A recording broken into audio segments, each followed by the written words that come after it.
нататък. Добро утро. Добро утро. На Вили и Краси Геомезови. Живот по ноти. Така анонсирахме вашето участие. Възможно ли е това? Такъв ли е живота ви? Той има и фалшиви ноти, да не мислите, че само верни тонове има. Ние имахме предвид красивите ноти.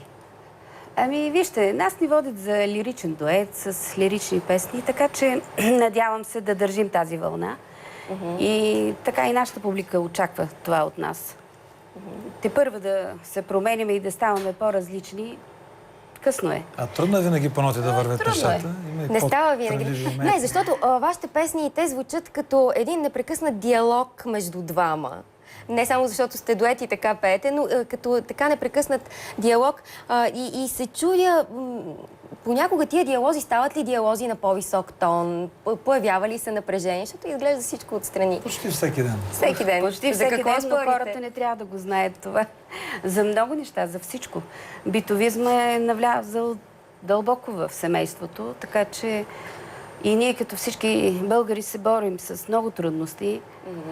И за професионални неща много спориме, за песни, за караме се. Кой надделява? Кой е по-силния? Малко аз така повече. Тя преди години така винаги ревеше. Аз му давам право той да командва, защото в край на кращата той е главата на семейството. Давате му право или го оставяте да си мисли, че той командва, защото... Не, аз си казвам мнението. Да. Но сега той, ако го зачете, зачете. Ако не... Казахте, че ежедневно се борите с трудностите. Сега обаче ви предстои един голям концерт на 2 април, нали така? Точно така, от 19 часа. От 19 часа къде Зала ще бъде? България. Зала България. Да кажем, кои ще са участниците в него, какво ще чуят зрителите и слушателите? Веднага казвам, аз преди 2 години правих подобен концерт по същата формула, но този път малко по-различен участник съм поканил. Това са хора, които са големи наши приятели и колеги и са пяли мои песни. Голямата част от тези песни станали популярни. И като започнем от Неля Рангелова, Веселин Маринов, Стефан Митров ще изпее една моя песен. От по-малко поколение съм поканил Мария Илия, Мариана Пола, 2 уникални певици. Плюс 2 абсолютно нови певици, много талантливи млади момичета. Любена Нинова, която има така все пак на участие в медийното пространство. И едно момиче Лили Пенчева. Страхотни музиканти съм събрал, всичко ще бъде 100% на живо. Като почнем от Георги Марков, барабани, Бисер Иванов, китарист, който с Ли Иванов работеше, Юрий Божинов и така и така и така. Защо ще бъде интересно? Ами все хубави неща, да. Искаме да е много истинско, много живо. Много е смешно, като се каже, то музиката няма, тя е на живо, но живо в смисъл, както беше така по нашето време. Живо свирене, живо пеене. С Вили ще изпеем. Без плейбеци и без такива неща. Абсолютно. Според нас това е така некоректно към публиката и подсъдно, но всеки си решава сам как да си представя песните пред неговите почитатели. С Вили естествено ще изпеем един от нашите най-популярни песни. Обич, не мога без теб. Задължително. Ще има изненадена концерта в различни изпълнения като компилации. Предполагаме, че ще представим 2 чисто нови песни. Даже жената не сме я записвали. Ваши дуетни, две чисто нови. Да. Което е интересно. Александър Петров направи много хубаво стихотворение. На Хайгашот, музиката си е ваша, разбира се. Хайго вчера беше на гости. Гледах вчера предаването, много ми хареса. Да, беше ще изпеем една чисто нова негова песен, която премиера ще направим. Такава любов по едно страхотно стихотворение на Георг Константинов, един уникален поет също. Така че все хубави неща. Между другото, понеже споменахте Хайгашот Егасян, той казва, опитвам се чрез всяка моя песен да кажа нещо важно. Опитвате ли се и вие? Винаги да има послание. Вие пеете много за любов, основно за любов, даже обич е думата. Това е послание. Любов и обич.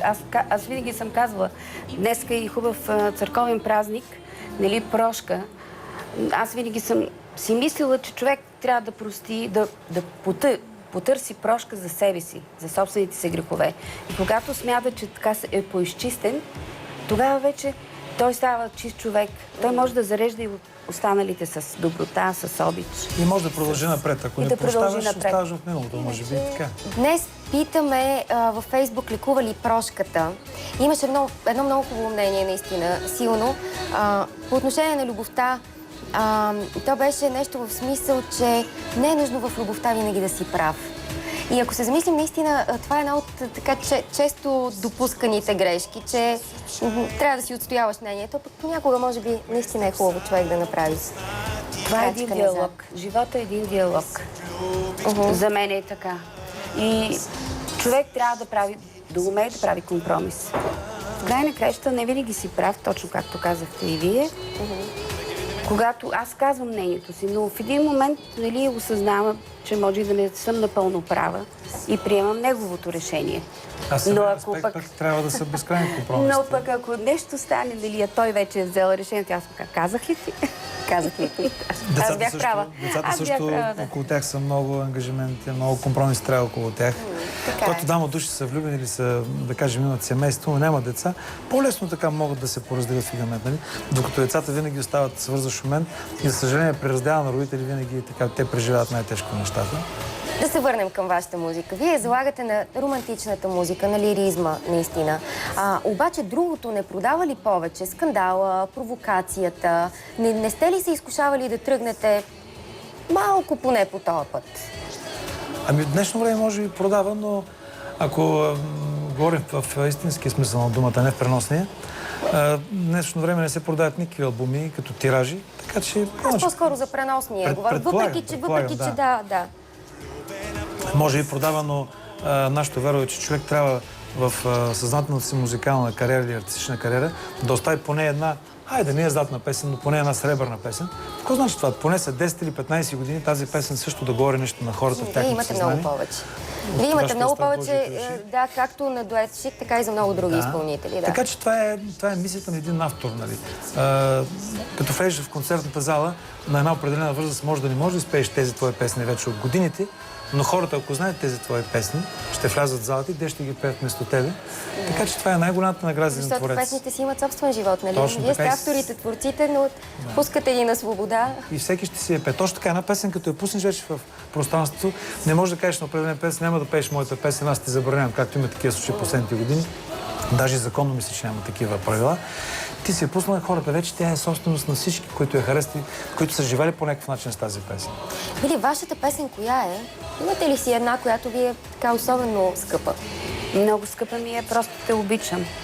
Тя е по едно гениално стихотворение на една наша незабравима приятелка Дочка Банева. И тази песен ми е на сърцето. От нашия репертуар говоря. Да. Много е истинска, много са точни думичките в нея. И ми е скъпа. Много. Къде няма студ? Където няма студ, тя е по-закачлива такава, но ние винаги казваме... Не, аз ви питам къде няма студ. Къде няма студ? Да. Тръгвам, разбира се, от заглавието на песента, но... Няма студ. В момента при вас. Да, при вас. Защото приятно сме заедно да си говорим хубави неща. Ден без музика. Може ли да има за вас един ден без музика? Така, не ви се слуша, вижте, напоследък вече няма толкова работа, така че има много дни без музика. Казваме си го с ръка на сърцето.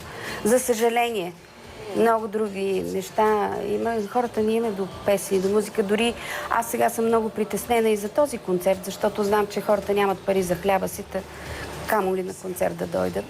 Аз мисля, че хората винаги са намирали по някое левче за концерт, за кино, за театър. Може рядко да е, но... Ситуацията в държавата стана, ние взехме залата. Ние за това говорим, че трябва да намаляме билетите сега, да ги намалим като цена, за да може да си позволят тези, които наистина ни обичат и искат да бъдат с нас. Каним ги на 2 април. Естествено. За България, така че да направим един хубав празник с всички останали. Да, сигурна съм. Сигурна съм, че ще успеете. Желая ви успех. Успех на предаването. Благодаря ви. С това се разделяме